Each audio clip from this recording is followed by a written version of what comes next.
Money is very shy. Money की energy और vibration को अगर हम पढ़ें, स्टडी करें, अंडरस्टैंड करें ना, मनी की वाइब्रेशन होती क्या है? बिकॉज ये बहुत ही ट्रिकी सब्जेक्ट है क्योंकि बहुत लोग इससे ही जुलझ रहे हैं। मैक्सिमम स्ट्रगल अगर देखा जाए इस दुनिया में जो चल रहा है मनी, सब मनी के ऊपर ही है। वॉर्स भी मनी के ऊपर ही लड़ी जा रही है, बहुत सारी चीजें मनी के ऊपर ही रिश्ते भी है। टूटते हैं। रिश्ते भी टूटते हैं। इनफैक्ट एक बहुत ही वियर्ड चीज मैंने उस दिन किसी से सुनी कि आप एक सेकंड भी बिना पैसा खर्चे नहीं जी सकते हो। तो मैंने उससे पूछा क्यों, कैसे, हाउ कैन आई बी, जब मैं सो रहा हूँ तो मैं पैसा नहीं खर्चा करूँ। ये लाइक जब आप सो रहे हो तो बिस्तरा जो आपने लिया वो पैसों से खरीदा, फैन जो चल रहा है वो पैसों से चल रहा है, जो घर में रह घर में आपका फोन चार्ज हो रहा है रहे। इलेक्ट्रिसिटी से चल रहा है। तो आप एक सेकंड भी इस दुनिया में बिना पैसों के नहीं जी सकते हो, आप जितने भी अमीर हो या जितने भी गरीब हो। तो मनी की वाइब्रेशन क्या होती है और उसको कैसे हम सिंक में लाएं? तो आपकी मनी वाइब्रेशन बनती है आपकी थॉट्स, डोमिनेंट थॉट्स और फीलिंग्स मनी के बारे में वो क्या है, कैसे पहचानेंगे हमारे बिलीव्स थॉट्स क्या हैं। आप नोटिस करो आपकी कॉन्वर्सेशंस मनी को लेकर क्या हैं ज़्यादातर। अपनों से आपकी कॉन्वर्सेशंस, बाहर वालों से तो हम फिर भी गार्डेड रहते हैं, लेकिन अपनों के साथ आप कंप्लेन कर रहे हैं मनी के बारे में बार बार। अपनी बीवी के साथ, हस्बैंड के साथ, बच्चों के साथ, माँ बाप के साथ, माता पिता के साथ आपकी कॉन्वर्सेशंस क्या है मनी को लेकर, वो आपको दिखाएगा कि आपकी वाइब्रेशन दरअसल कौन से दिशा में जा रही है, नंबर 1। दूसरा, तो आपके साथ जो भी होता है आपके करियर में, फाइनेंशियल एरिया में, उसके साथ आप कैसे डील करते हैं। अब जैसे कि अगर किसी ने पैसे नहीं दिए, इमीडिएटली आप सोच रहे हैं कि ये नहीं देगा, ये भाग गया है, इसने मुझे कर दिया, धोखा दे दिया है, तो वो आपकी मनी वाइब्रेशन बताता है। क्योंकि अगर मनी वाइब्रेशन ठीक ठाक है तो आपको लगेगा आ जाएंगे, कहाँ जाएगा, किसी ना किसी तरीके से तो आने ही वाले हैं। तो आपकी मनी को लेकर फियर क्या है, वरीज क्या है, एक्सपेक्टेशन क्या है, आप जो डिज़र्व करते हैं क्या आप उसकी तरफ बढ़ते हैं, एक्शन लेते हैं, या सोचता है कि नहीं नहीं मैं चाहता तो बहुत हूँ लेकिन ये सब तो नहीं हो सकता। तो कहीं ना कहीं ऑब्जर्व आपके एक्शंस, आपकी फीलिंग्स मनी को लेकर क्या है, वो आपकी मनी वाइब्रेशन को बनाता है। 3 जनरेशंस अगर हम पीछे चले जाएं तो एक सोच बहुत ही कॉमन थी जो मैंने देखी है कि इतने बड़े गोल्स मत रखो जो आप अचीव नहीं कर सको, बी रियलिस्टिक। उस चक्कर में क्या हुआ है ना, आई थिंक कहीं ना कहीं हम स्टंटेड हो गए हैं अपने ग्रोथ में। तो वो नैरेटिव जो है कहीं ना कहीं ट्रिकल डाउन होती है, क्योंकि आप जब छोटे होते हो ये आप सुनते रहते हो, आपके माँ बाप कह रहे हैं, आपके आसपास वाले लोग कह रहे हैं कि इतना बड़ा मत सोचो, इतना बड़ा मत सोचो कि नहीं पहुंच पाओ, step by step, step by step. But I always believe कि स्टेप बाय स्टेप तो चलना ही है, बट गोल अगर नहीं रखेंगे तो वहां तक पहुंचेंगे कैसे, करेक्ट। या उसको भी कैसे सरपास करेंगे।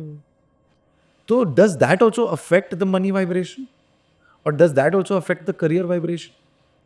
क्योंकि कोई कोई अगर एक चौल में पैदा हुआ है फॉर एग्जाम्पल, या एक छोटे घर में या 1 BHK में रह रहा है, वो बोलता है कि एक दिन मैं महल में रहूंगा या एक पेंट हाउस में रहूंगा। सबसे पहले उनके उसके माँ बाप बोलेंगे कि इतने बड़े सपने मत रख, रियलिस्टिक हो जा, जमीन पे आ जा, पैर जमीन पर रख। So how do you address that? Actually step by step इसीलिए कहते हैं क्योंकि अगर आप कोई ऐसा गोल डालो जिसके ऊपर आप ही हंस रहे हो तो प्रॉब्लम है। आप नहीं हंस रहे हो, आपको नहीं मैं तो पा लूँगा तो ठीक है। कभी कभी लोग ऐसे गोल्स को कहते हैं गोल तो है डॉक्टर लेकिन ये तो मुझे पता है अभी तो नहीं होने वाला है, इसमें तो शायद समय लगेगा। आपने खुद उस पर एक रिस्ट्रिक्शन डाल दी कि समय लगेगा। सो मैं तो ये कहूँगी आपकी फीलिंग के पीछे गोल सेट करना चाहिए। अगर मुझे 3 BHK खुशी देता है आज, तो मैं ये स्टेटमेंट लिखूंगी कि मैं बहुत खुश हूँ, ग्रेटफुल हूँ कि मैंने अपना 3 BHK फ्लैट ले लिया है। और मैं जैसे ही उस 3 BHK को अचीव कर लेती हूँ ना, अब मैं महल के बारे में लिख सकती हूँ।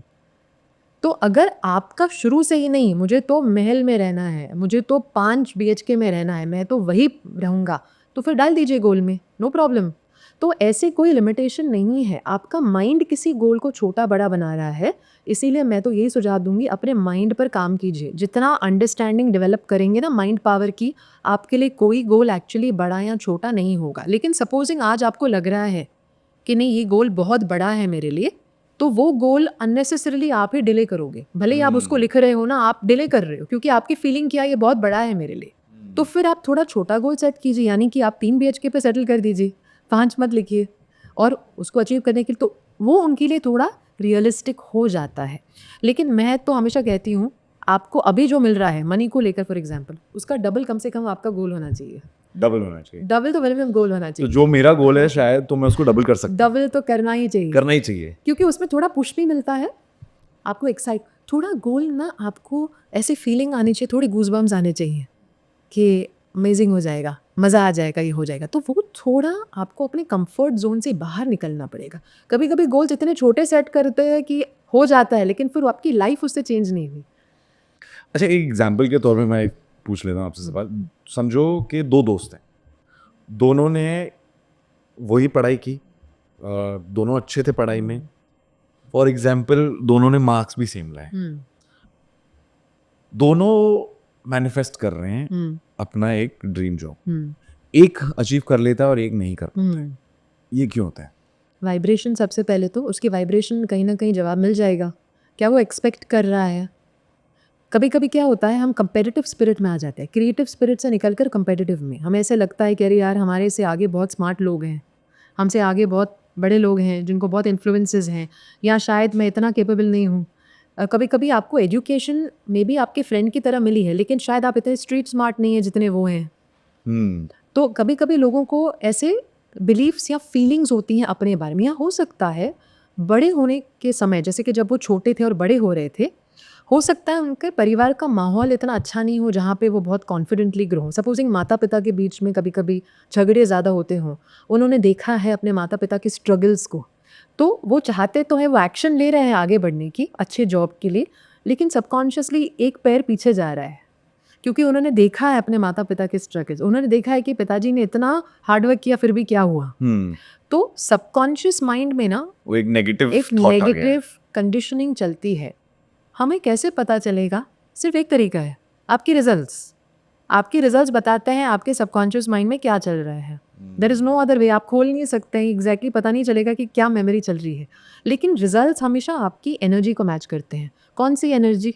कॉन्शियस के सबकॉन्शियस, क्योंकि 97-98% तक तो आपकी अंदरूनी जो एनर्जी है वो आपकी मेमोरी से आ रही है। क्यों?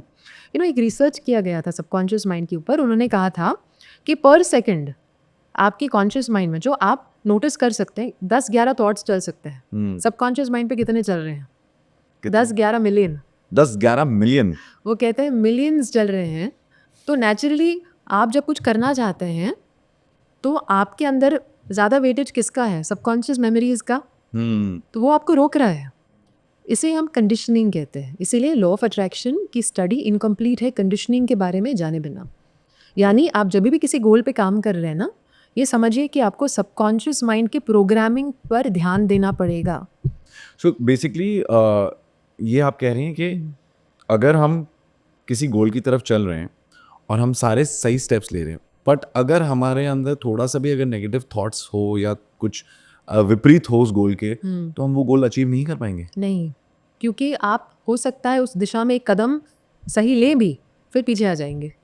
जैसे कि आपने ये नोटिस किया होगा, कभी कभी लोग पैसा कमा लेते हैं, लॉटरी लग जाती है, लेकिन फिर क्या हुआ? उनकी लाइफस्टाइल बदली नहीं, फिर वापस स्क्वायर वन पे आ जाते हैं। पैसा रहता नहीं, टिकता नहीं है। आपकी लाइफ में वही टिकेगा जो आपकी वाइब्रेशन में है। आ भी जाएगा, लक से कभी कभी हो भी जाता है, आ भी जाएगा, लेकिन फिर टिकेगा नहीं।